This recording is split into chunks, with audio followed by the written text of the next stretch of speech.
Alors, cher ami, merci pour tous ces compliments que je ne mérite pas et qui ne sont pas vraiment fondés. J'ai 1 heure, je crois. C'est bien ça. Ce qui n'est rien. Je vais quand même tâcher de réfléchir avec vous qui nous sommes, d'où nous sommes venus et éventuellement où nous allons, pour très probablement aboutir à l'idée que nous ne le savons pas, effectivement. Évidemment, cette question est peut-être surannée. La bohème entre l'Allemagne et la Russie, c'est probablement une idée préétablie. Est-ce que nous sommes vraiment entre l'Allemagne et la Russie? Dieu sait. Je vais essayer de répondre à cette question dans la mesure de ce qui m'est possible. En étudiant cette question, j'ai constaté qu'on était quand même obsédé surtout et fasciné, attiré, repoussé, tout ce que vous voulez, par l'Allemagne, évidemment. Ça fait une cohabitation de combien de siècles? Vous allez m'aider, mais je ne sais pas comment compter.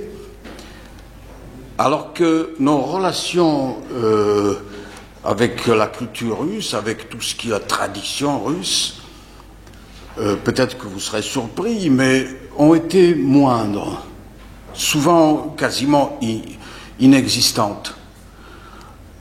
Pourtant, ça remonte aussi très loin dans le passé. Alors,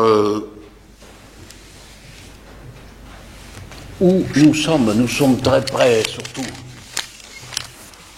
Je souligne le fait que nous appartenons à la même culture.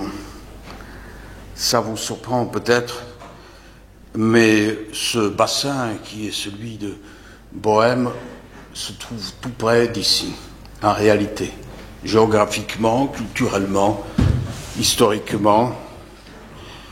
Oui, c'est parce que nous sommes un peuple marqué par notre passé, par notre langue, évidemment. Et je souligne le fait que, en parlant, évidemment, ça forme notre pensée. Vous savez certainement que notre langue est une langue slave. Et, eh bien, étant donné que je traduis beaucoup, je suis toujours hanté par l'impossibilité de traduire, de traduction, étant donné une structure différente de nos 2 langues. L'ordre des mots, le système des temps, le fait qu'il s'agit d'une langue flexive, tout cela fait que j'ai parfois l'impression que c'est ça la différence majeure. Nous pensons peut-être un peu différemment. Bref, nous disons l'essentiel à la fin. Toujours. Le dernier mot, c'est ce qui compte. Ça s'appelle, je ne sais pas si ça se dit en français comme ça, l'articulation thématique. Hein, en tchèque, ça donne thématické členění, articulation thématique.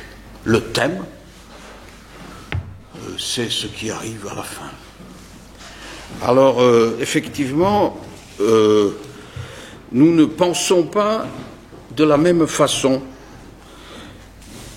Pour le reste, nous appartenons à la même sphère culturelle.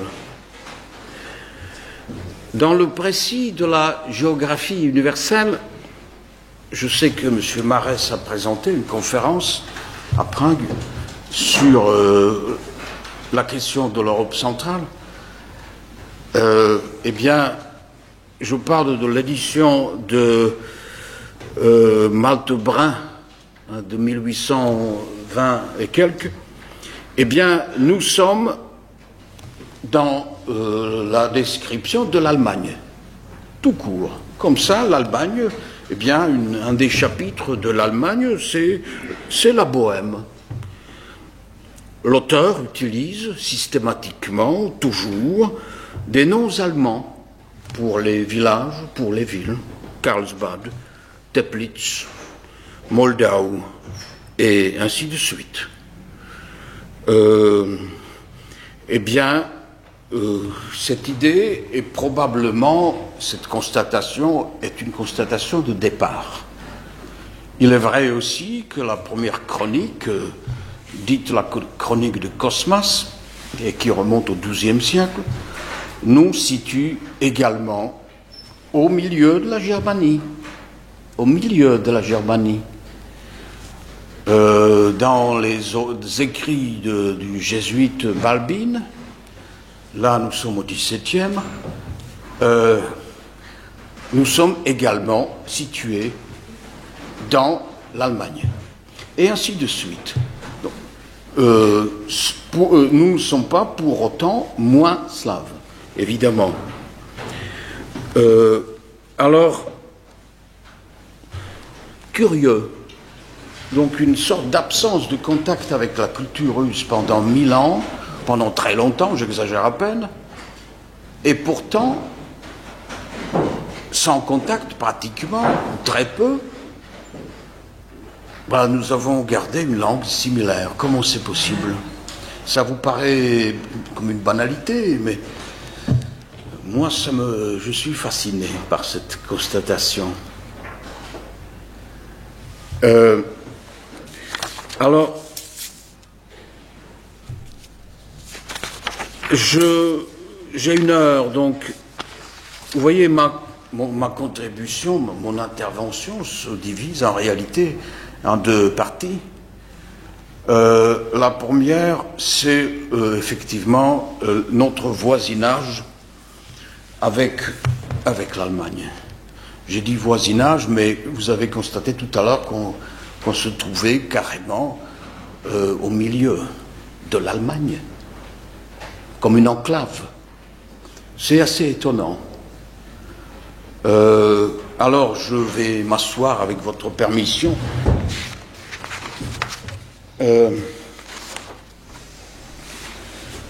Effectivement, vous savez, certainement, vous avez la même expérience, que chaque peuple cultive l'image de l'ennemi héréditaire. Sa caricature, sous forme de tête de Turc peut-être, existe, telle qu'on en voyait autrefois dans les fêtes foraines. Et cette tête de Turc permet de refouler nos propres complexes d'infériorité,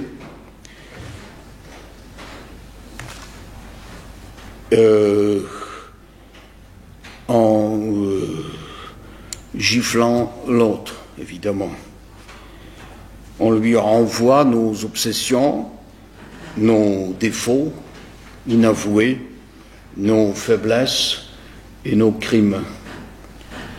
Eh bien, quelle est donc l'image de l'allemand dans l'histoire de la culture tchèque?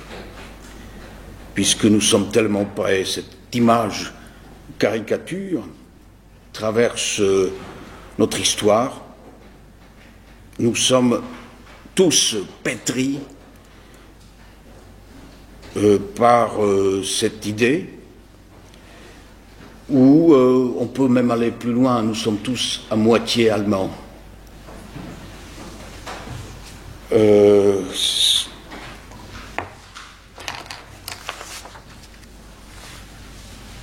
Cette image, en réalité, remonte évidemment au Moyen-Âge. Elle est probablement la plus forte, la plus présente, la plus marquante à l'époque de ce qu'on appelle, nous, notre renouveau, notre renaissance nationale. Vous savez, c'est une absurdité. Comment peut-on renaître quand on est déjà mort? C'est donc une sorte de mort clinique, probablement. Ou bien nous n'avons jamais complètement disparu. Renaissance. Et on disait que cette patrie n'était pas morte. Elle dormait seulement. Elle avait seulement dormi. Elle s'était assoupie. Je cite une phrase de Yacoub Mali pour les initiés qui dit au sujet de notre Renaissance: avant tout, il sied de rappeler l'hostilité des Allemands, inculquée depuis toujours par nature, acharnée envers toute la slavité. Là, l'idée de la slavité qui apparaît, dressée contre les Tchèques avec d'autant plus d'obstination que parmi les Slaves occidentaux, il faut peut-être préciser ce que ça signifie, qu'ils fréquentent de près, ceux-ci résistent le plus à leur tentative d'assujettissement. Voilà une phrase un peu dure, mais qui est exactement dans le ton des réflexions de l'époque. Les Slaves occidentaux, faut-il préciser? Je ne sais pas. Peut-être une phrase seulement. Eh bien, ce sont d'abord les Polonais, ensuite ce sont les Tchèques, ensuite ce sont les Slovaques, et puis aussi quelques petites enclaves de Slaves d'Allemagne qui sont encore en vie. On les appelle parfois les Sorabes. Vous connaissez peut-être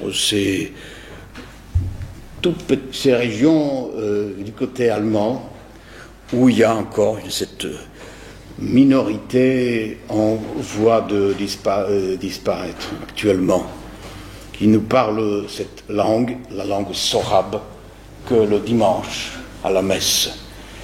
Mais c'est quasiment terminé. Une fois de plus, ce côté de survie, et je le trouve pathétique. Hein. Alors, assujettissement. Voici comment un autre écrivain de l'époque, Arbès, entame son sujet pour donner le ton. L'histoire de la nation tchèque n'est en principe rien d'autre qu'une lutte séculaire contre la germanisation de la Bohème. Voilà une phrase qu'on pourrait peut-être utiliser comme, comment ça se dit en français, motto, non? On dit plutôt des dédicaces, je sais pas. Pour continuer, le pamphlétaire passe aux preuves historiques. Il met 20 pages pour soutenir sa thèse de l'expansionnisme inné des Allemands. La conception stéréotypée de l'Allemand en tant qu'ennemi majeur de la nation y apparaît dans sa forme la plus nue et la plus primaire. Nous constatons donc l'obsession due à la cohabitation avec le voisin puissant à l'époque qui n'est pas loin de l'unification de l'Allemagne. Revenons en arrière. En effet, en lisant les textes, nous avons l'impression que nos ancêtres vivaient donc sous la menace permanente qui les forçait à mener une lutte acharnée pour leur survie, tout en acceptant cette lutte culturelle, c'est le mot, souvent avec fatalisme, comme partie intégrante de leurs conditions. Voilà l'idée de précarité, l'idée de fragilité, l'idée de la non-évidence de notre survie. Ce sentiment rentre souvent profondément dans nos réactions à travers l'histoire. Je reprends la citation du même auteur. Nous observons les débuts de la germanité chez nous dès le commencement de notre histoire. Sous la princesse Liboucher, déjà, il s'ingérait dans la vie des Tchèques. Je ne sais pas si vous savez qui était la princesse Liboucher. Vous pouvez voir son portrait au musée d'Orsay. C'est marqué prophétesse Liboucher et c'est tout faux parce qu'en réalité, c'est un personnage mythique, alors que là, on donne des dates, je crois, biographiques, ce qui est tout à fait faux. Alors, vous voyez, les arguments pour cette vision fataliste, le mot revient, ont été fournis, entre autres, par l'historien Palatsky. C'est notre tiers, vous allez me corriger si ce n'est pas le cas, notre tiers national, Palatsky. Selon sa thèse de coexistence et confrontation, voilà ma traduction de son fameux propos, il s'agit d'une relation durable qui n'a pas vraiment de caractère violent. Coexistence et confrontation. L'historien admet beaucoup d'aspects positifs, sauf que l'idéologie nationale, évidemment, n'a retenu de cette thèse que le côté antagoniste, la récurrence de cette lutte.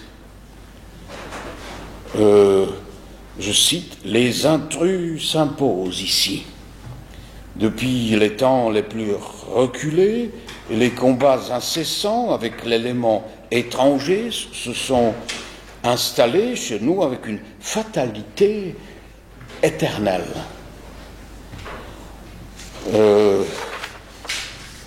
Vous voyez, et ceci ne remonte pas uniquement à l'époque romantique.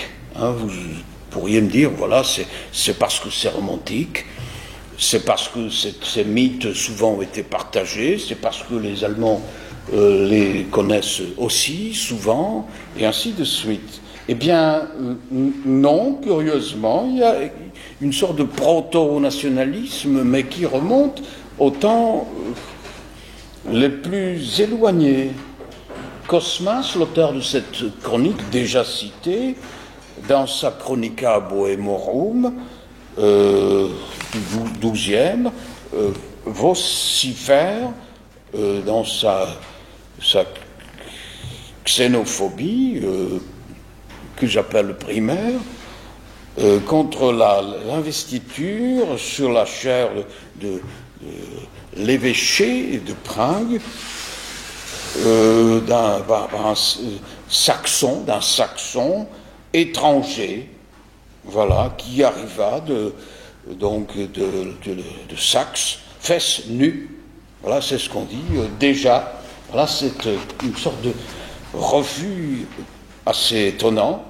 La chronique d'Alimil du début du XIVe, rédigée en langue tchèque, est pleine de diatribes anti-germaniques. Selon l'avis de son auteur, les Allemands devraient être chassés du pays avec, ou si j'ose dire, plutôt sans leur nez coupé, évidemment. Et on pourrait continuer comme ça. Alors ça remonte, comme j'ai dit, au XIIe. L'évêque de Prague, Jean IV de Dražice,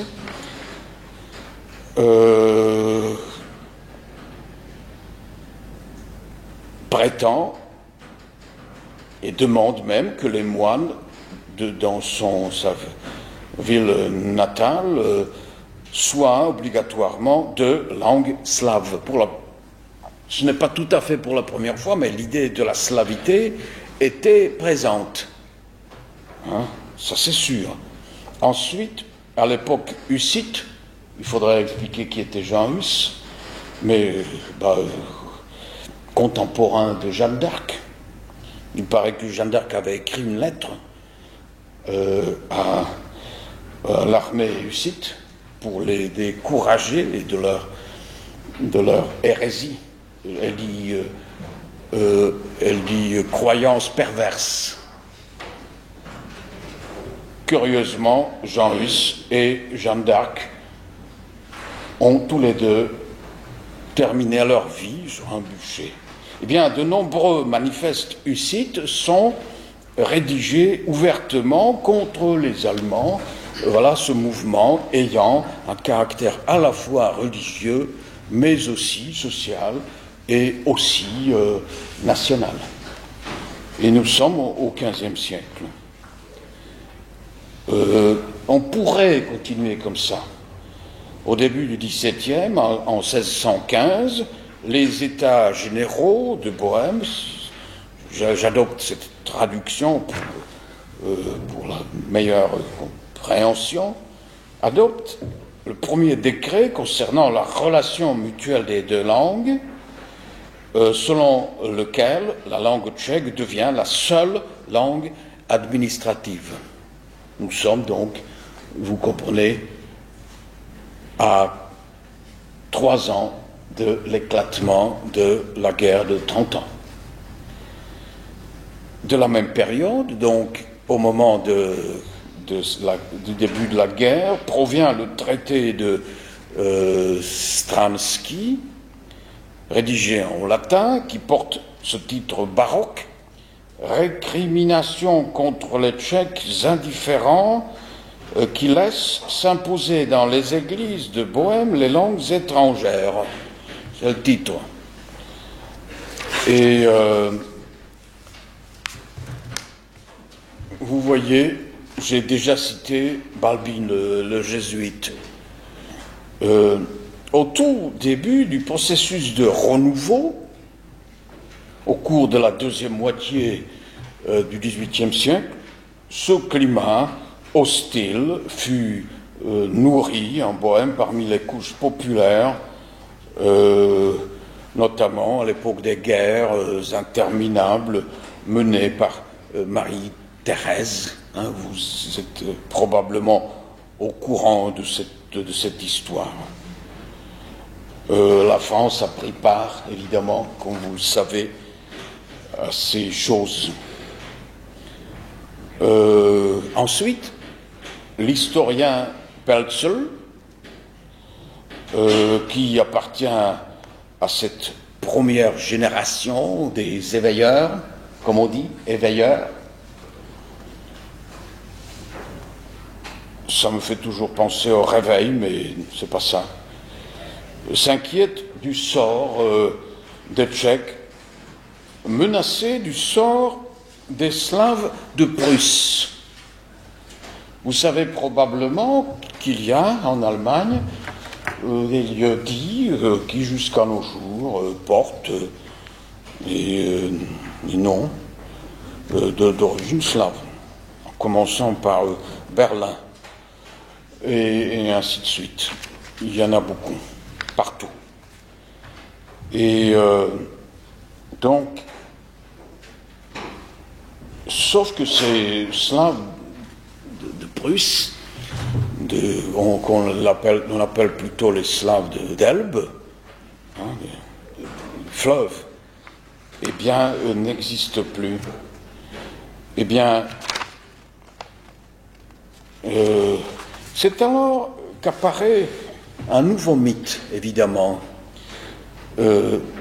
celui de la gloire de nos ancêtres. Vous savez que nos ancêtres ont été glorieux.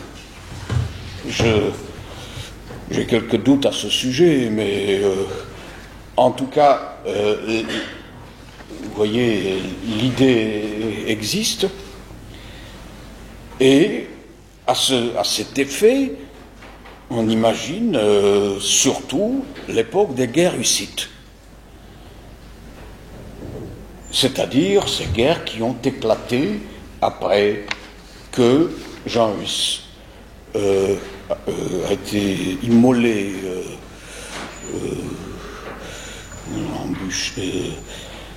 bûché à Constance en 1415. Donc je sais qu'on est toujours étonné que ce qu'on appelle, qu'on considère nous comme une sorte de début de le protestantisme finalement a eu lieu 100 ans avant Luther. Étonnant.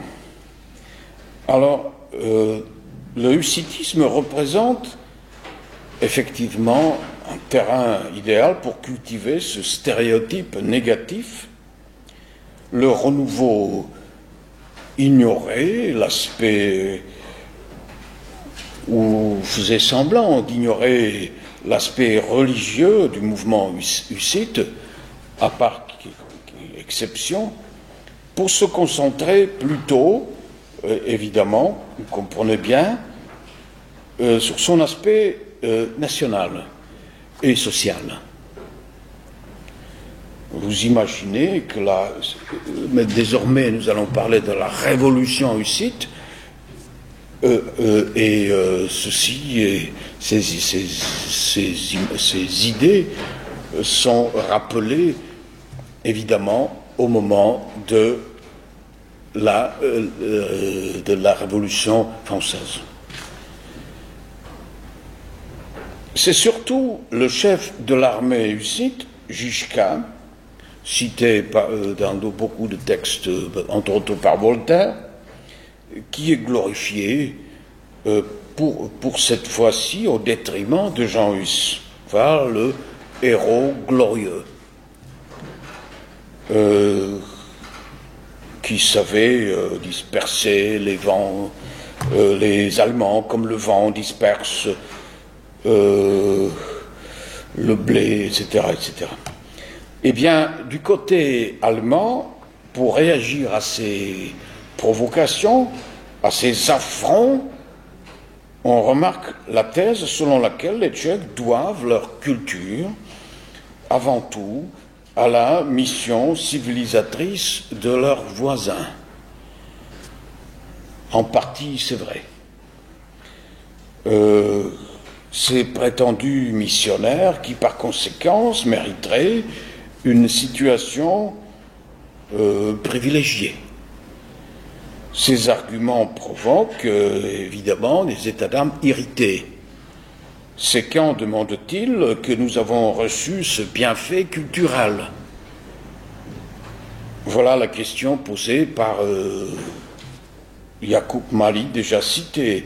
Peut-être au moment où vos ancêtres demi-sauvages, appelés les colons slaves pour cultiver leurs terres, habillés en peau d'ours, ou bien plus tard quand les maîtres d'université partis de Prague ont tout fait pour brûler Jean Hus à Constance, peut-être au XVIIe, lorsque les dragons voulaient reconvertir notre peuple à la foi catholique, et les jésuites brûlaient les trésors de notre littérature sur les bûchers, ou encore plus tard, lorsque notre nation délaissée, sans école, exposée à l'ignorance pour en faire des sujets dociles, et ainsi de suite. Vous voyez la discussion. Mais on constate, deuxième aspect de cette fatalité, la querelle la querelle que j'appelle querelle chronologique, chronologie.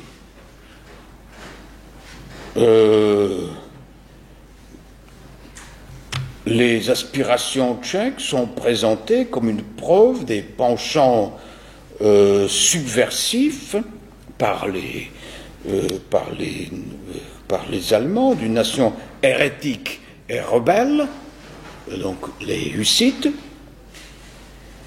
et ainsi les deux camps se battent au nom de l'ancienneté de ce débat livré sur le champ culturel. Je cite 4 fois déjà, ça c'est la réponse allemande, le tchéquisme horrible, nocif, s'est levé contre l'Allemagne et l'Autriche pendant les guerres hussites sous Georges, le roi Georges de Podiebrad, contre Ferdinand Ier, pendant la guerre de Schmalkaldiou, et puis sous Rodolphe II, Mathias et Ferdinand II, et ainsi de suite. Alors, je suis obligé d'avancer. À l'approche de la Révolution de 1848, l'ambiance est à la confrontation. Elle va se radicalisant. Au début de ce qu'on appelle le printemps des peuples, et que nous appelons plutôt printemps des nations, ce qui n'a pas plu à Karl Marx, les réunions communes ont eu lieu qui rassemblaient les écrivains tchèques et allemands au début de cette révolution. Mais lorsque la question d'incorporer par la suite la Bohème à l'État allemand, en train de penser à sa reconstitution, ou plutôt constitution, fut levée à Francfort, vous êtes au courant de cet épisode, le rapprochement était considéré comme inimaginable. En effet, les Allemands de Bohème, comme on appelle parfois les Allemands de l'intérieur, c'est vu de notre point de vue évidemment, par leur soutien apporté à l'Assemblée de Francfort, se seraient éloignés de la cause commune. Ils sont devenus étrangers. Voilà l'idée répandue largement en 1948. La réponse à cette proposition venue de Francfort ne se fait pas attendre, comme vous le savez probablement, formulée par la fameuse lettre de Palatsky, l'historien déjà cité, qui fait le plaidoyer de l'existence de la monarchie autrichienne. Voilà ce qui s'appelle l'austroslavisme. Le ton réservé de Palatsky ne s'adapte pas trop bien à la mêlée journalistique de l'époque. Toutes les promesses d'autonomie ont été déclarées comme un piège. La même méfiance s'oppose aux proclamations des libertés civiles et démocratiques. Voilà. À quoi donc on rétorque en accusant les Tchèques de réactionnaires qui s'allient avec la noblesse, l'Église et les Habsbourg. Toujours le même débat.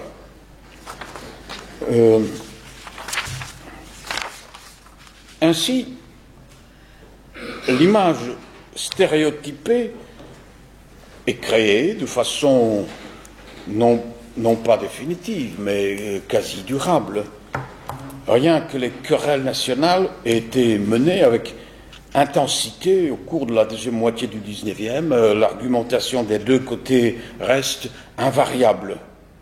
En 1850, encore, une dernière tentative a été faite pour réconcilier les deux peuples au nom de l'histoire partagée. À cette date, le musée national, que l'on appelle national, mais qui en réalité s'était appelé musée patriotique, il faut vous expliquer qu'en réalité, est-ce qu'on ne confond pas parfois, mais on le sait parfaitement, la Bohème et le fait d'être tchèque. Les spécialistes le savent, Vous savez que les Hongrois ont résolu ce problème en parlant des Magyars et de la Hongrie, ce qui ne signifie pas forcément uniquement la population parlant le hongrois, alors que la langue française reconnaît le terme de royaume de France, royaume d'Angleterre, royaume de Bohême, Regnum Bohémiae. Mais alors que nous traduisons ce terme par royaume tchèque. Est-ce que c'est justifié? Probablement, puisque ce terme existe déjà au Moyen-Âge, dans la langue tchèque. Mais les Allemands sont aussi les sujets de ce royaume. Mais il n'est pas nécessaire, cette question-là n'est pas, à l'époque, n'était pas considérée comme importante. En tout cas, pas toujours. Bref, le musée national patriotique voulait acquérir une grande collection archéologique. Vu son prix élevé, le comité donc de la société du musée s'est adressé au public pour organiser une collecte. Déjà une collecte. Le document, signé entre autres toujours par Palacký, dépasse explicitement le critère national pour déclarer les monuments historiques un bien commun du pays entier et leur traitement scientifique est proclamé un moyen permettant de vaincre les querelles du jour. Je cite, le sol duquel sont arrachées ces antiquités a été arrosé du sang allemand et tchèque aussi.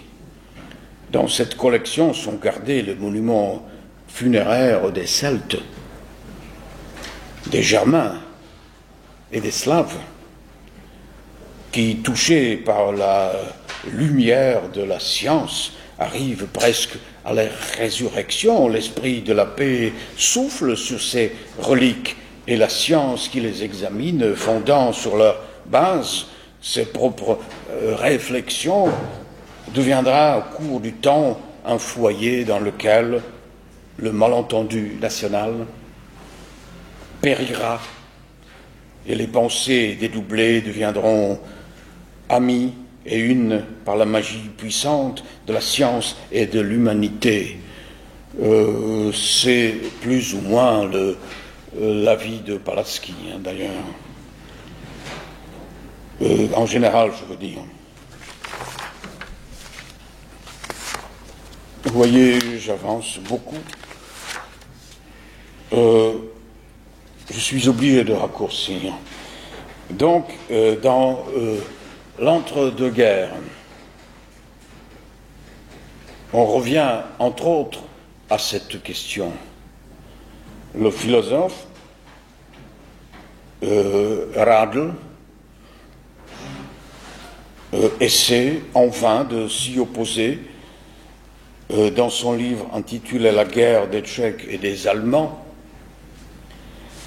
de 1928, s'adressant ou dressant plutôt le principe, je dirais, civique contre la conception ethnique. Évidemment, ce principe pourrait aboutir à créer une nation politique, peut-être unie, fondée sur l'indifférence à l'égard des questions nationales. L'évolution postérieure a démontré que les tentatives de Radl et de ses proches, évidemment, furent vaines. Vous savez à quoi je fais allusion. Les circonstances tragiques de ce qui s'appelait la solution finale de cohabitation millénaire des Tchèques et des Allemands à la fin, et notamment après la fin de la dernière guerre, sont connus. Nous vivons parfois les conséquences encore de nos jours. Tout récemment, au moment de la dernière campagne présidentielle, ce sujet a encore été rappelé, révélé, abusé. C'était souvent assez douteux, je trouve. Citons quelques phrases d'un historien qui pourtant se range parmi ce qu'on appelait les nationaux. Il s'agit de Pécasse, souvent rappelé. Ce dernier s'est opposé aux manifestations chauvines des deux camps, mais a su reconnaître les influences allemandes sur notre histoire. En 1935, dans la revue Przytomność, comment traduire, actualité peut-être, ou présence, vous préférez présence, il dit ceci: depuis 700 ans, là il fait allusion au XIIIe siècle, notamment ce qu'on appelait la colonisation des régions jusque-là qui n'étaient pas forcément urbanisées.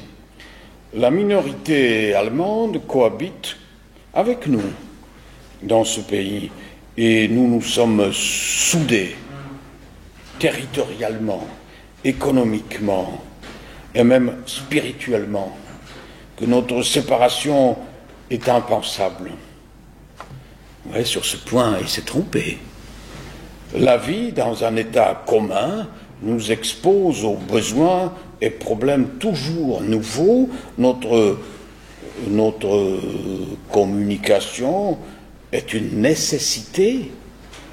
Par notre sang et par nos qualités, nous sommes les plus proches parmi toutes les nations. Tout cela a été causé par notre pensée dans une coexistence séculaire. Nous avons, dit-il, tchéquisé plus d'Allemands que les Allemands ont germanisé de Tchèques. Et notre réception des exemples et des influences allemandes, tout dépend de la question si nos représentants politiques auront assez de lucidité politique et assez de courage pour trouver une voie à la solution qui irait à l'encontre des revendications et des plaintes fondées et qui permettrait aux Allemands de se réclamer de leur gré de notre État et de son avenir. Ceci remonte, comme je vous ai dit, en 1935. Comme ceci, la suite, vous la connaissez, j'aimerais bien aborder ce qui a suivi. Et alors, j'ai encore une demi-heure, non? Non, j'ai pas une demi-heure, un peu moins. Je vais aller plus vite. C'est le pendant de cette idée de l'allemand en tant que peuple étranger, ennemi ou hostile, etc. Tête de Turc, comme j'ai dit au début. C'est évidemment l'idée de la slavité. Le mot est sans doute un peu curieux, le fait d'être slave. Est-ce que nous sommes vraiment slaves? Il y a, je crois, quelques Tchèques ici. Est-ce que vous vous sentez... est-ce que vous voyez? Vous n'êtes pas sûr. Vous n'êtes pas sûr. Eh bien, moi non plus. Est-ce qu'il y a d'autres... non, n'osez pas. Qui sait? Selon les analyses, nous sommes, paraît-il, plus celtes que slaves. Il y a aussi beaucoup de gouttes de sang, si j'ose dire, méditerranéen. J'étais surpris. Et ainsi de suite. Voilà l'idée du carrefour. L'idée de l'Est ne nous convient pas. En réalité, nous sommes presque irrités quand on parle de nous en évoquant l'Europe de l'Est. Ça ne nous plaît pas du tout. C'est interdit de le dire chez nous. Non. Pour toutes les raisons, il faut voir la carte. Non, voyons, je vous ai dit, plus près que Nice, Prague. Non. Beaucoup plus près de Paris que de Moscou. Non. Relation avec la culture russe quasiment inexistante au Moyen-Âge, à l'époque de la Renaissance. Non. Vous voyez le mouvement des idées, le monde des cathédrales, l'idée du style gothique, la Renaissance, les Lumières. Voyons, non, je ne vois pas de... Le fait que le roi de Bohême était toujours le premier électeur de l'Empire romain germanique, est-ce que c'est ça l'Est? Eh bien non. Je pourrais vous citer d'autres critères encore, d'autres arguments, mais je sais que ça ne marche jamais. Je ne sais pas pour quelle raison. Alors donc, je vais accélérer. Je vais donc être là, l'avocat du diable. Je veux vous dire qu'après tout, nous sommes quand même marqués par ceci. Et je suis sûr que vous êtes plutôt... je ne sais pas, mais peut-être que vous êtes tout prêt à l'admettre. Et vous avez raison. Nous sommes, en effet, en dépit de vos hésitations et des miennes, nous sommes profondément marqués par ceci. J'ai dit au début que le fait de parler autrement nous marque beaucoup. Étant donné un autre système de consécution des temps, nous, permettez-moi de fantasmer, nous considérons le temps autrement. J'ai cette impression-là constamment. Étant donné le fait que ça se décline, vous pouvez jouer avec l'ordre des mots dans la phrase comme on peut s'amuser en latin, puisqu'on se reconnaît toujours étant donné les formes de ces mots. On sait ce qui se rattache à quoi, comme en latin, etc. Alors, je considère que nous sommes probablement plus compliqués, mais j'ai parfois l'impression que cette langue est comme une sorte de pâte molle. On peut pétrir les mots comme on veut. On peut les tourner et on peut s'amuser beaucoup. Voilà, je vais... commence par une citation. S'il y a un peuple au monde qui peut être fier à cause de son importance et de la magnificence de sa langue, c'est bien le peuple slave. Car tout un quart de l'étendue terrestre appartient aux Slaves. Ça vous plaît, n'est-ce pas, cette citation? Eh bien, c'est Jungmann qui a dit ça. Et ce peuple slave, c'est toute la slavité. Ce sont tous les Slaves. On parle du peuple slave à l'époque. Voilà comment Jungmann inaugure son cours de langue tchèque destinée aux séminaristes. Il résume les causes principales qui doivent motiver les patriotes, c'est comme ça qu'ils s'appelaient, chers patriotes, comme on disait au XVIIIe siècle en France, chers philosophes, les causes principales qui doivent motiver donc les patriotes dans leur effort de cultiver leur slavité. Selon cette idée, les Tchèques n'ont aucune raison pour se sentir isolés dans leur encerclement. Ils ne sont pas seuls, ils font partie d'une grande famille qui appartient à une civilisation, à une communauté. Vous savez, nous sommes, n'est-ce pas, il disait à l'époque 80 millions, comptez tout, et il parlait de nos ports baltiques, évidemment, et ainsi de suite. Selon Herder, un apôtre de la slavité, la base de la nation consiste dans sa langue. Cette idée, développée plus tard par Humboldt, aboutit à la thèse selon laquelle la langue représente l'émancipation de l'esprit national. Chaque peuple possède un caractère singulier, son Geist, son esprit. Le caractère spécifique des Slaves, c'est toujours, selon Herder, leur nature paisible. Et de là, il déduit sa vision des Slaves en tant que porteurs de l'humanité. Vous imaginez que ça a dû plaire énormément chez nous. L'idée de l'unité slave en tant qu'un des supports qui permettait aux Tchèques de vaincre leur crise de conscience nationale va se manifester dans deux sens différents.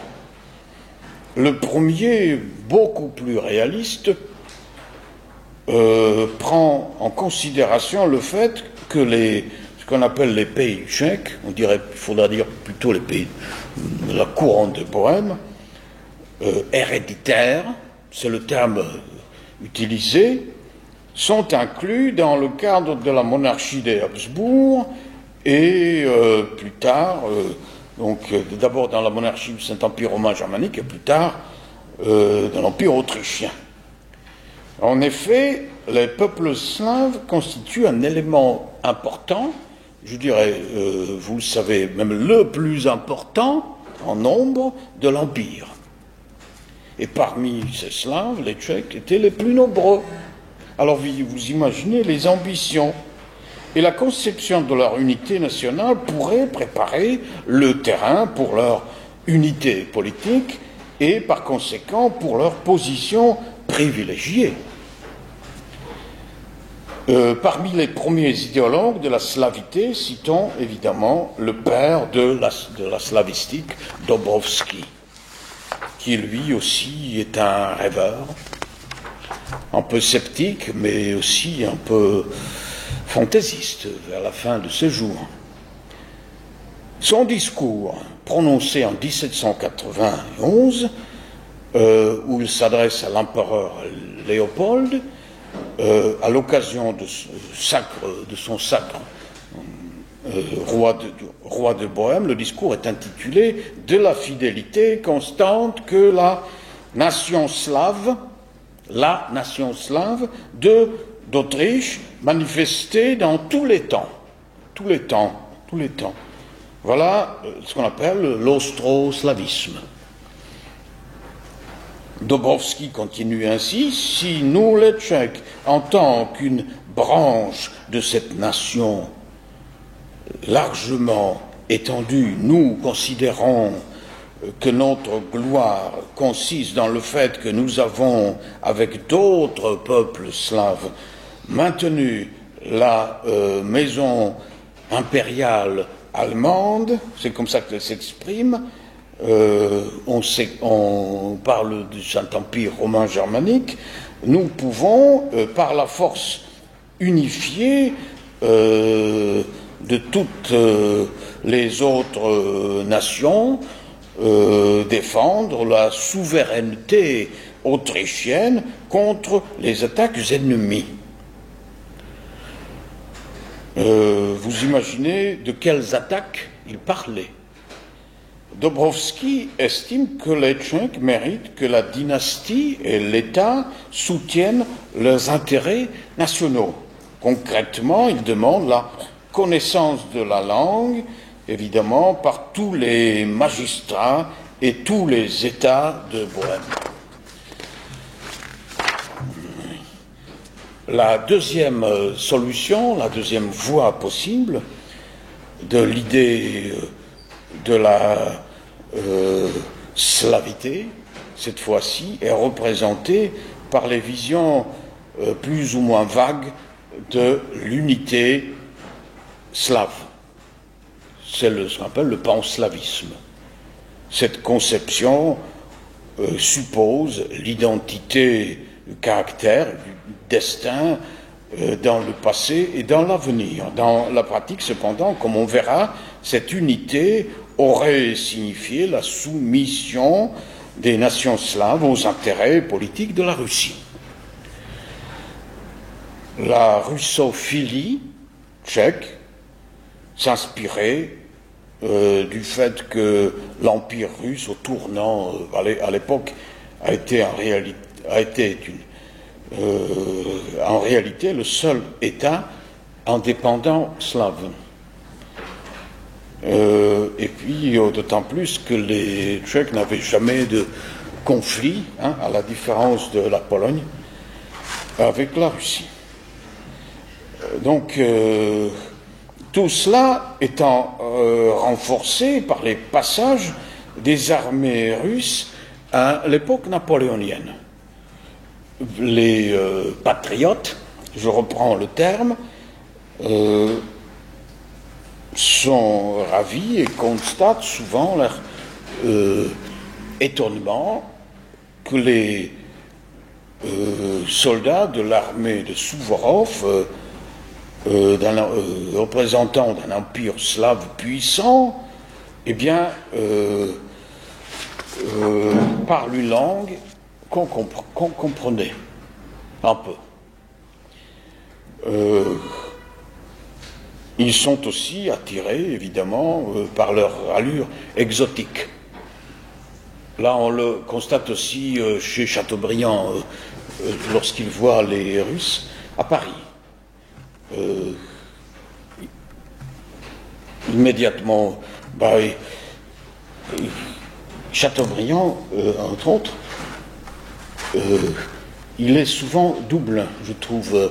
Il est tantôt ravi, saisi, fasciné par ces beaux soldats géants. Il est ravi par le charme du tsar. Et ensuite, dans les éditions critiques, vous trouvez des extraits où il dit son mépris pour ces sauvages qui sont venus du mur de Chine, par exemple. Il dit ceci, carrément. Alors, effectivement, ces Cosaques barbus, ces peuples orientaux qui se trouvaient dans les rangs de cette armée, c'était une véritable attraction qui fascinait les habitants de la capitale de la Bohême. Il y a les deux.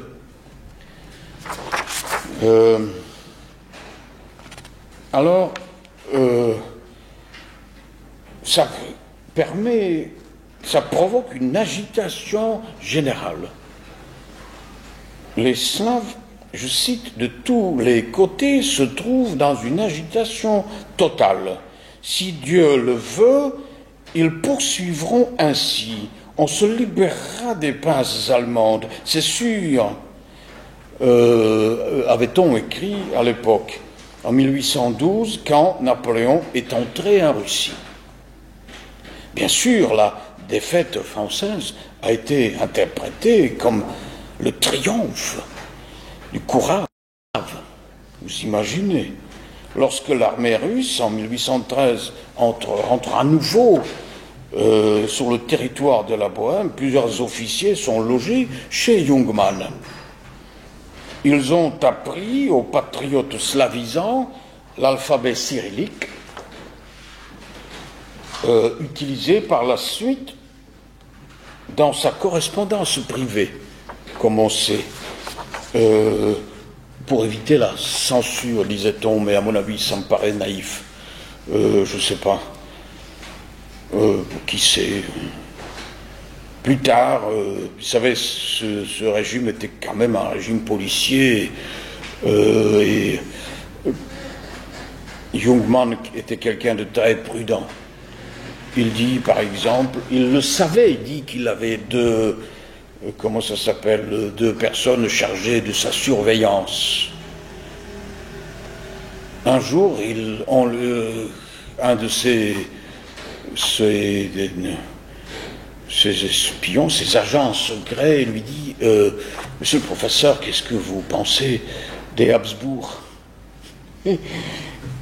Et Jungmann, toujours poli, dit « Mais je crois que c'est la dynastie la plus bénie. Dieu nous garde cette... » effectivement, il faut voir là cette ambiance à l'époque de Metternich. D'ailleurs, même la présence de Charles X à Prague, tous ces rapports qui partaient à Vienne, y compris entre la cour de Charles X, qui avait du mal à recevoir les royalistes venus de France, tout ça a été très délicat, très. En effet, selon notre auteur, il était possible de vaincre l'usurpateur corse seulement après que le grand peuple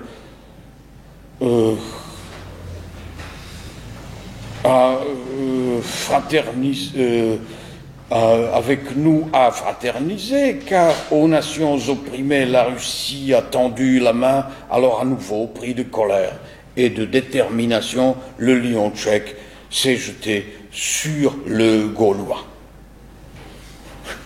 Voilà à peu près l'ambiance. L'œuvre la plus connue de la première période de l'éveil national, qui s'inspire de l'idée de la solidarité slave, c'est le poème monumental, plutôt un recueil, qui s'appelle la fille de Slava, de Slavie, je ne sais pas comment traduire, par Kollár, un poète, ça s'écrit un double L. Il s'agit en fait d'une tentative absurde de présenter le panorama du monde slave tout entier. Les personnages sont introduits soit dans le paradis slave, soit délégués aux enfers en fonction des mérites pour le développement des Slaves, ou au contraire à cause de la responsabilité pour la déchéance de l'auteur en question. Voilà l'idée. Un autre auteur, slavophile et russophile, Tchaikovsky, écrit plusieurs recueils de poésie, et notamment l'écho des chants russes en 1929, sous l'impression de la guerre entre la Russie et la Turquie. Le poète espérait la naissance d'un grand empire slave à l'Est. Pour revenir à Chateaubriand, il rêvait de la même chose, mais sous la domination polonaise, catholique.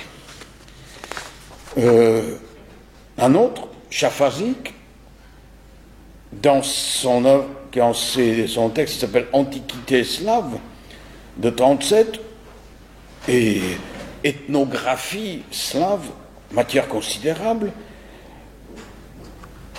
et a écrit tout de même plutôt un tableau idéologique selon lequel les Slaves appartiendraient aux premiers habitants de l'Europe. Vous voyez, c'est de la mythologie confondue avec les légendes et puis la fantaisie, n'importe quoi, souvent.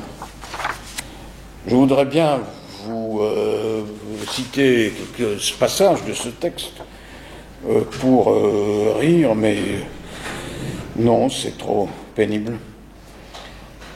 Son œuvre posthume porte un titre qui se passe de tout commentaire: découverte et preuve des éléments slaves dans la géographie, dans l'histoire et dans la mythologie, notamment dans la langue et dans la littérature des tribus italiques et voisines, lesquelles découvertes et preuves démontrent que parmi les premiers habitants de cette contrée, les Slaves furent les plus nombreux. C'est beau, hein, ça. Une autre façon de défendre et de se défendre, c'était de rejeter l'accusation du fantôme, du spectre de panslavisme, comme une invention allemande. Et au contraire, de souligner la loyauté et l'orientation pro-autrichienne du mouvement slave. Cette attitude est exprimée dans un article à propos du panslavisme publié en 1947, où l'auteur, Kaubeck, rappelle que le panslavisme représente le même danger pour l'intégrité de la monarchie que le pangermanisme. Pour conclure par une déclaration obligée, aucun Tchèque ni aucun autre Slave sous le sceptre autrichien ne s'alignerait jamais, absolument jamais, délibérément, un tel pan-teutonisme et un tel panslavisme russe. Nous sommes au moment de la naissance du vrai nationalisme qui n'est ni autrichien ni slavisant. L'admiration pour les Slaves, et notamment pour la Russie, provenait en grande partie de l'ignorance totale de la situation véritable dans certains pays, dans ce pays. Plus tard, lorsque les Tchèques ont pris connaissance de la situation des esprits, les esprits se sont refroidis. L'exemple de cette lucidité est Havlíček, évidemment, dans un article intitulé « Le Tchèque et le Slave »,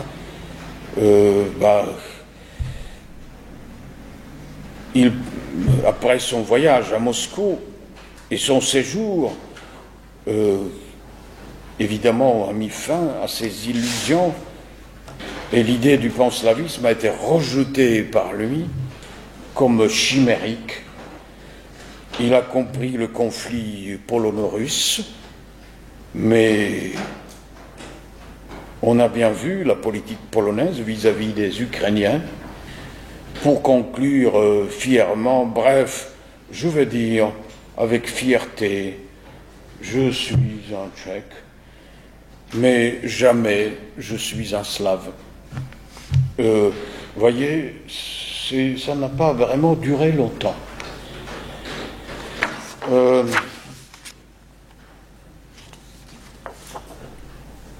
Un autre, Wojtal, pour les initiés, dans son article intitulé « L'avenir de la nation tchèque », reprend les arguments historiques, mais en même temps, on y retrouve la confiance dans le progrès, avec du retard. Dans les temps où la concurrence avec les peuples se fera sur le champ de la science, et de l'industrie, il voit la chance pour notre faculté, notre don d'entreprendre. Il s'agit de l'énorme marché à l'Est. Ça, c'est nouveau, le côté économique, vous voyez. Et d'ailleurs, ça fait partie intégrante de pas mal de notre politique. Je cite, « Il ne nous reste donc plus que de nous montrer dans notre nature véritable, car nous sommes les Tchécoslaves, comme on disait à l'époque. Nous sommes armés par notre savoir scientifique et industriel. Nous pouvons nous rapprocher mieux des pays de l'Est. » C'est comme ça qu'il parle. Les peuples slaves vont nous accueillir mieux, car notre langue et nos habitudes leur sont mieux connues. Le moment crucial dans l'évolution de l'idéologie, c'est le congrès slave, évidemment, qui se rassemblait à Prague en été 48. Finalement, ce sont seulement les Slaves autrichiens qui sont arrivés.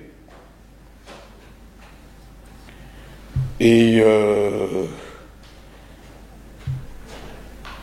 ce qui a permis de continuer la tradition de l'austroslavisme. Le premier point de la déclaration qui était sorti de ce congrès, signé par l'élite de la société patriotique de l'époque, le constate sans équivoque. Tous les reproches qui nous sont adressés concernant un prétendu séparatisme, panslavisme, russisme et d'autres devises encore, nous les rejetons d'avance, là d'où elles sortent, à savoir dans l'empire du mensonge et de la calomnie. Voilà. Eh bien, c'est justement de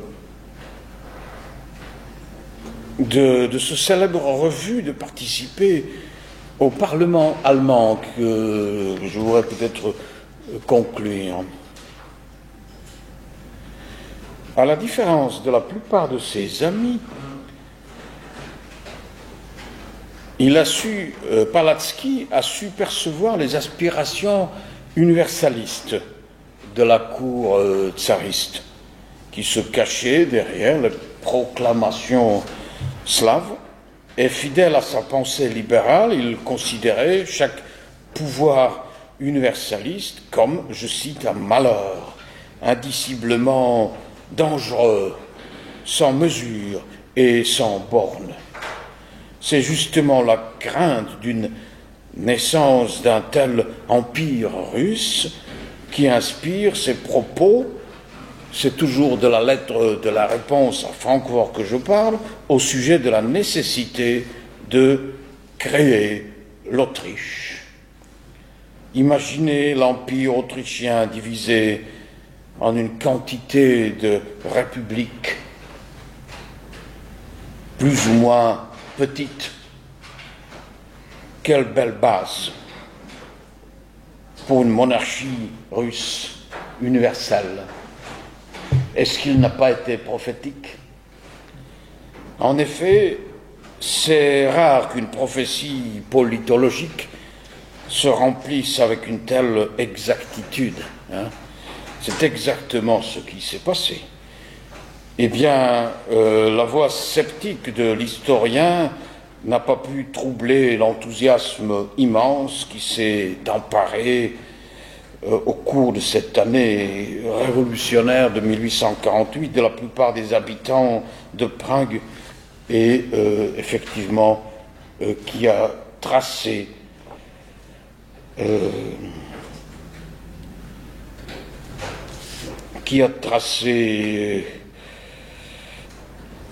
son apogée, qui a trouvé son apogée plutôt au moment de ce fameux congrès.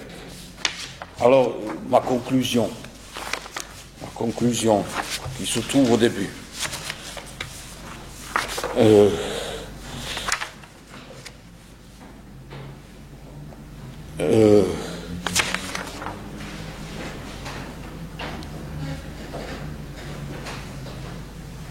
Vous voyez, tous ces succès, finalement, qui ont tous ces efforts ont abouti à quelque chose. Ils sont considérés comme l'affaire de tous les peuples slaves à l'époque. Par exemple, à l'occasion de la fête, lors de la pose de la première pierre du Théâtre National, eh bien, sont la preuve de cette montée reconnue et bien vue, bien compris par le pouvoir central, je veux dire de Vienne. En effet, cette collecte, vous savez, parce que c'était conçu comme une sorte de, comment dire, une cathédrale nationale, je dirais une sorte de temple. C'est assez mystérieux, presque mystique. Cette chapelle dorée, c'est comme ça qu'on appelle le théâtre, où il y a une devise. Ce n'est pas donc aux hommes célèbres, patrie reconnaissante, mais la nation qui avait construit ce temple de la langue, considéré comme une chose sacrée, eh bien, pourrait se comparer, vous en êtes témoin, à l'achèvement de la cathédrale Saint-Guy à Prague, qui n'avait jamais été achevée et qui a été par la suite achevée seulement en 1929. Je parle de la façade occidentale. Eh bien, cet achèvement est passé quasiment sous silence et en l'absence du nonce au Vatican, puisque le président Masaryk avait à l'époque dit c'était déjà, ça remontait aux années précédentes, quelques impolitesses au sujet de l'Église catholique. Et eh bien, c'était ça le temple, le théâtre.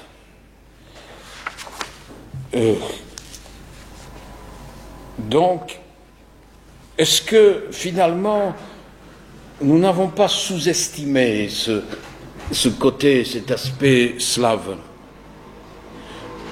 Je vais vous dire, pour terminer, je vais vous évoquer quelques preuves. Si vous êtes allé récemment à Prague, vous avez peut-être vu l'épopée slave. Vous savez ce que c'est? C'est un cycle de peinture de grand format par Mucha. Alphonse Mucha, je ne vais pas entrer dans les détails, nous en parlerons la prochaine fois. Vous montrer finalement des images.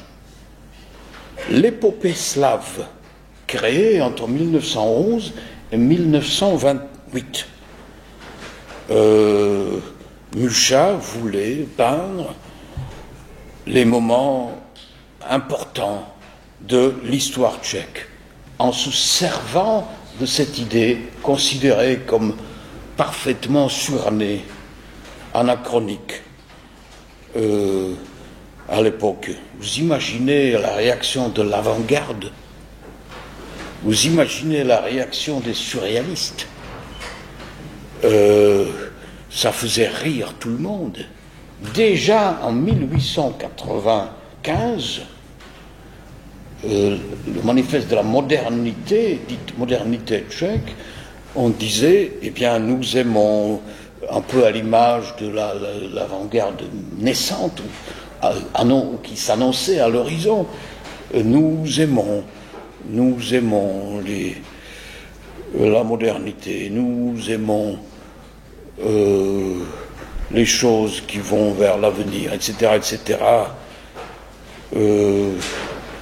Et nous détestons la broderie nationale, le folklore. Et Alphonse Mucha, disait-il en 1895. Voilà, donc, vous êtes en 1928 et l'épopée slave est terminée, ou quasiment terminée. L'œuvre a été reçue avec gêne.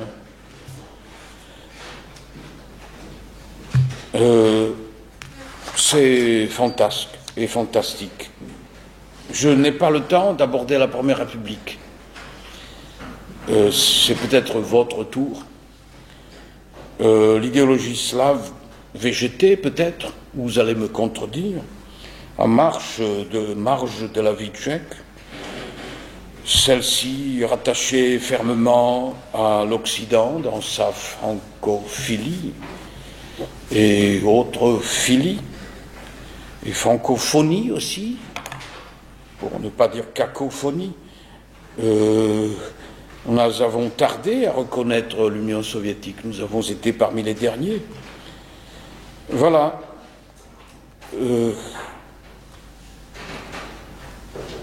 Les résultats, les conséquences, la veille de la Deuxième Guerre, par la suite le sentiment renouvelé de notre précarité, de d'être petit et abandonné, tout notre misérabilisme est ressorti. Que l'on ne peut pas non plus surestimer ou exagérer, parce qu'il y avait aussi d'autres preuves et d'autres arguments. Alors sur cette constatation optimiste, je m'arrête. Pardon pour être aussi long. Merci pour votre attention et je ne sais pas si nous avons le temps pour les questions.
Il y a une rupture qui s'est produite à la fin du XVIIIe siècle.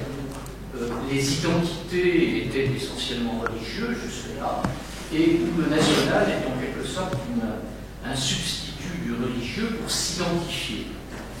Et on en a de très nombreux exemples. Vous avez cité Huss, par exemple. Huss a dit à un moment, et on trouve tout chez Huss de ce point-là, les Tchèques sont plus misérables que les chiens, disait-il, parce que les chiens au moins défoncent sa niche. Un des propos qu'il tient. Et en même temps, Huss a dit aussi, Huss qui est l'incarnation de ce proto-nationalisme, Huss a dit aussi, je préfère un bon Allemand à un mauvais Tchèque. C'est-à-dire qu'il se situait sur un plan qui était un plan religieux. Et en même temps, il y avait cette dimension nationale dont la langue, évidemment, l'usage de la langue, le sentiment de familiarité que l'on peut avoir quand on parle une langue donnée est constitutif. Alors ça, c'était le premier point que je voulais dire. Le second point sur la partie proprement slave et russe. Je crois qu'il y a eu, bien évidemment, vous l'avez dit, le fait que la Russie soit un État et qu'au fond, il n'y ait pas d'autres États slaves importants, un joueur fondamental, la prise de conscience et la fin du XVIIIe siècle, quand les troupes russes passent au moment de la Révolution française par la Bohème. C'est là qu'il y a une première identification. Avant, c'est quelque chose de très flou. Et suit, je dirais jusqu'aux années 1840, une véritable mode russe. C'est une sorte de russophilie absurde. Tout le monde traduit du russe très mal, parce que les Tchèques imaginent que le russe est comme le tchèque. Et quand on regarde ces traductions, elles sont de très très mauvaises, qualité. Et puis il y a un homme qui arrive, qui est Karel Havlicek-Borovsky, qui est un journaliste, un poète, un essayiste, et qui dit non, nous ne sommes pas russes, nous ne sommes pas slaves, nous sommes tchèques. C'est là la rupture, et il part bien sûr de son point de vue libéral, puisque lui est profondément anti-tsariste, tsarophobe, et autant il a de la sympathie pour la nation russe en tant que nation, puisque lui est allé en Russie, ce que n'ont pas fait ses prédécesseurs, qui étaient russophiles la plupart du temps. Il a compris qu'il fallait découpler les deux, et suit 1848, bien sûr, l'affirmation nationale. Moi, j'ai l'impression que dans le phénomène, dans le processus de russophilie tchèque, il y a un effet de mode extrêmement important. Et j'aurais aimé avoir votre avis là-dessus, parce que le point de vue des Slovaques, des voisins slovaques, qui ont une autre culture et une tradition, est très différent de celui des Tchèques. Et je dirais jusqu'à aujourd'hui. Alors, ça fait plusieurs questions, si j'ai bien compris. Vous avez parlé d'un peuple émergé. C'est bien ça. Donc, sur le point de disparaître, cette précarité, cette faiblesse, cette fragilité culturellement. Oui, cette image me poursuit. Souvent, on nous le racontait. Avec le temps, je me suis dit que c'était pas si tragique que ça a duré un peu moins longtemps, et qu'en réalité, vous savez, la culture autrichienne au XVIIIe n'était pas forcément à son apogée non plus. Et ensuite, en ce qui concerne la langue, l'autre jour, comme je suis bibliophile et bibliomane, j'ai fait la folie d'acheter une Bible, la Bible dite Saint Venceslas. Sa deuxième édition date de 1771. C'est très beau. Et c'est quasiment comme une sorte de copie de la fameuse Bible de Kralice, qui est considérée comme le sommet de notre langue, et qui avait été achevée en 1613, je crois, dans la plus belle langue de l'époque. C'est donc la langue dite humaniste. Et alors, cette Bible catholique, Saint Venceslas, ça a été publié pour la seconde fois en 1771. Je me dis, mais la plupart des gens, vous savez, là il faut le dire quand même, presque tout le monde savait lire. Ça, parce que peut-être, je ne sais pas si vous savez, mais la scolarité était obligatoire sous Marie-Thérèse. Autrement dit, 100 ans avant la France. Donc, on pouvait lire. Et souvent, cette Bible-là était échangée contre l'autre Bible considérée comme hérétique, donnant. Ces gens-là lisaient ces beaux textes. Et alors notre perspective, notre interprétation de la mauvaise langue descendue à son plus bas niveau correspond plutôt au théâtre. Effectivement, à ces spectacles qui étaient populaires. C'était vraiment les spectacles vraiment... évidemment, il n'y a pas de Beaumarchais ou autre auteur, mais ça ne veut pas dire qu'il y ait l'absence de la belle langue écrite à cette époque-là. Puisque, et ce n'était pas forcément voulu, parce que, comme je vous ai dit, la langue allemande, l'Autriche n'était pas non plus, la littérature autrichienne n'était pas non plus très présente, très développée. Oui, je pourrais vous citer quelques noms. Il y a le côté religieux, effectivement. Vous savez probablement qu'à l'époque, au moment des réformes joséphines, on reconnaît les autres croyances, hein, sans qu'on ait reconnu la religion hussite. Mais ce n'était pas trop grave, puisque la plupart des anciens protestants s'étaient reconnus plus ou moins luthériens ou autre chose. Donc ce côté religieux, est-ce qu'on s'était vraiment distingué comme ça des autres? Oui, il y avait toute une politique qui identifiait, comme on sait, le trône et l'autel, n'est-ce pas? Donc catholique signifie Habsbourg, mais ce n'était vrai qu'à moitié. Tchaikovsky était très catholique, il a traduit la cité, comment vous traduisez en français, Saint-Augustin, la cité, vous dites, pardon, vous dites de Dieu, oui. On dit Obtsiboji, donc divine, oui, bon, de Dieu, oui. Etc. Donc le parti catholique était au moins aussi puissant que l'autre, le parti dit protestant. Ce n'était pas exactement la question, je crois, mais en ce qui concerne la construction nationale, à mon avis, nous serons obligés de revoir probablement cette conception uniquement, disons, nationale, théâtrale ou autre. Il y avait aussi, par le même Jungmann déjà cité, la traduction du Paradis perdu, de Milton, de 1811, et sans citer, pardon pour être pénible avec mon Chateaubriand, Atala en 1805.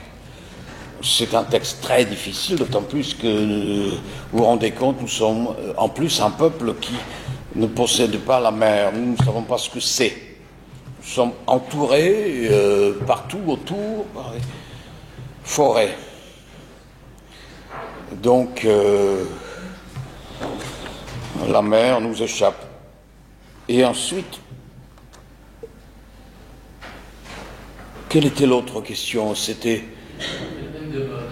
phénomène de mode.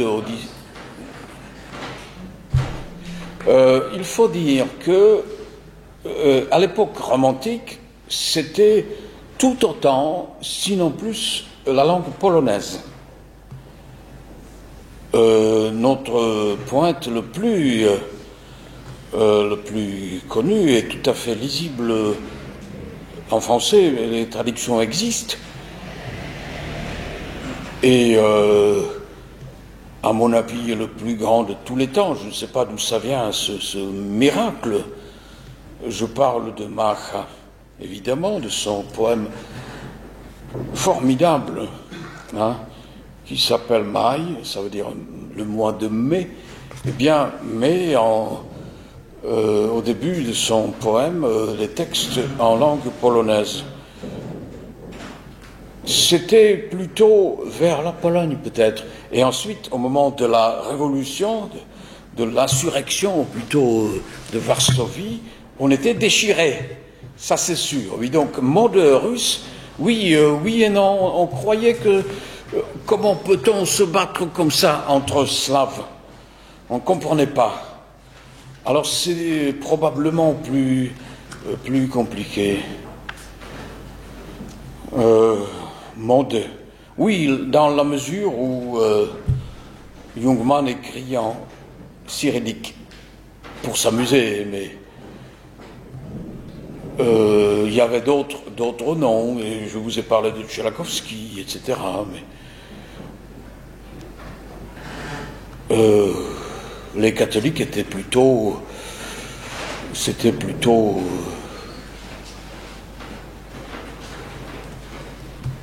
ça passait notamment par l'archevêque Chlumchanski, qui était un slavophile.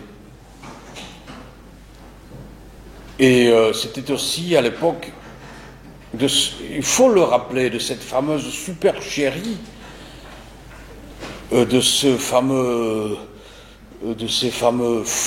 manuscrits qui se sont révélés faux, bricolés. Et il y en a eu d'autres exemples en Europe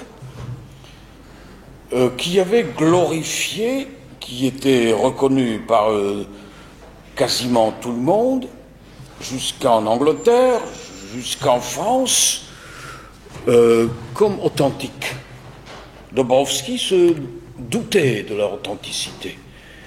Et alors, ces deux manuscrits chantent notre gloire passée, en disant que, étant donné que les Allemands possèdent leur Nibelungen et que il y a la chanson de Roland, eh bien nous aussi, imaginez-vous, avons des chants héroïques. Et petit à petit, quelques provocateurs considèrent et même ont l'insolence de dire que c'était des faux. Aussitôt, c'était comme on dit en français, on dit le tollé, non? Ça peut se dire. Non, accusation, vengeance, même un suicide. Et comment ose-t-il? Ça ressemble beaucoup à l'affaire Dreyfus. Nous avons été déchirés, nous avons été déçus, on se sentait trahis. Ces mauvais esprits... Non, mais il ne faut pas l'avouer, donc. Voyons, ça nous a tellement servi. Après tout, c'était vrai. C'est vrai, puisque c'était cité par tout le monde, en passant par un certain Jean de Caro. Je ne sais pas si vous connaissez ce personnage. C'était un chirurgien français résident à Carlsbad, je le dis en allemand, pour vous, si j'ose dire. Et il y avait les bains, comment ça s'appelle, les bains à vapeur, et puis la présence des souverains, etc. Oui, publié le bulletin de Karlsbad. Et dans ce bulletin, probablement soutenu par l'archevêque, eh bien, on fait une sorte de panorama de la littérature tchèque. Et ceci était lu à Paris. Et puis il y a d'autres textes. Hein. Il y a aussi le fils de votre physicien, Ampère, qui s'appelait Jean-Jacques Ampère, comme Rousseau. Alors Jean-Jacques Ampère avait écrit aussi toute une monographie sur notre littérature. Et c'est comme ça, petit à petit, que nous sommes devenus plus ou moins connus. Alors cette supercherie nous accompagne jusqu'à aujourd'hui. Évidemment, vous savez probablement qu'à la fin du siècle, Masaryk, le futur président, dit « mais non, il faut dire la vérité, tant pis si tout le monde entier va se moquer de nous. Nous avons triché, mais ayons le courage de l'avouer. » Ça s'est passé la première fois, et peut-être la dernière fois dans notre histoire, mais nous avons eu le courage d'avouer, et du coup, nous n'avons pas de poésie héroïque, mais nous avons cette idée de... Ça remonte peut-être finalement à Jean Hus, non? Je ne sais pas si vous avez cette... Vous savez, Masaryk a construit son idée de l'État sur le protestantisme, en grande partie, il n'y a pas uniquement. Et l'idée de ce qu'il dit, la vérité vaincra, la devise présidentielle, puisque nous possédons aussi un drapeau présidentiel, il faut vous expliquer, la vérité vaincra, veritas vincit, je prononce à la nôtre, vincit pour vous, ou vincit peut-être même, eh bien, c'est ce que dit Jean Hus sur le fameux monument de Jean Hus, c'est même taillé dans le socle de ce monument, érigé en 1915, imaginez, au milieu de la guerre, sous les Habsbourg, face au monument à la colonne mariale, on construit quelque chose de plus important, défi, affront, provocation, monument Jean Hus. La vérité vaincra. On ne sait pas laquelle. Il dit, mais il faut être tout tolérant, Jean Hus, souhaiter la vérité aux autres aussi. Hein. Vous voyez à peu près la citation.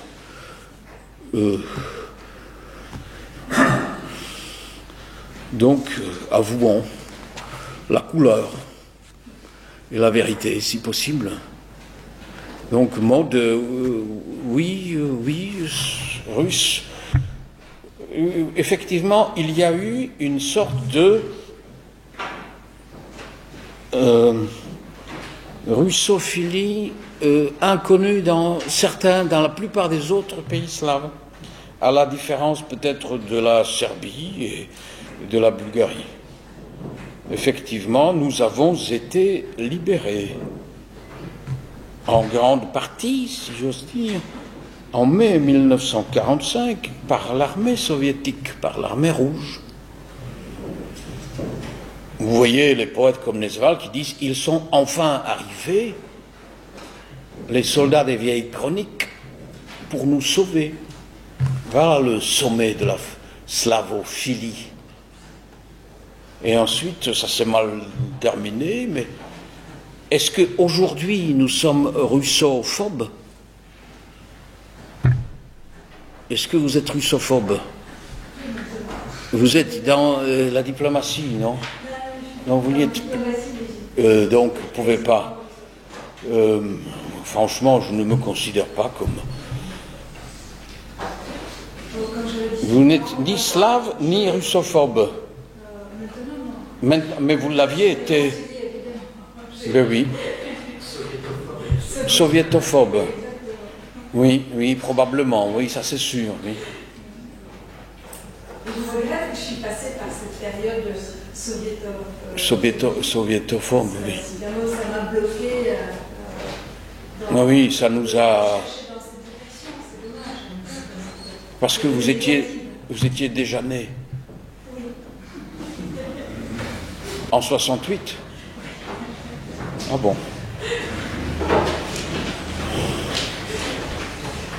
Je remercie beaucoup Valèche Porsky pour sa conférence.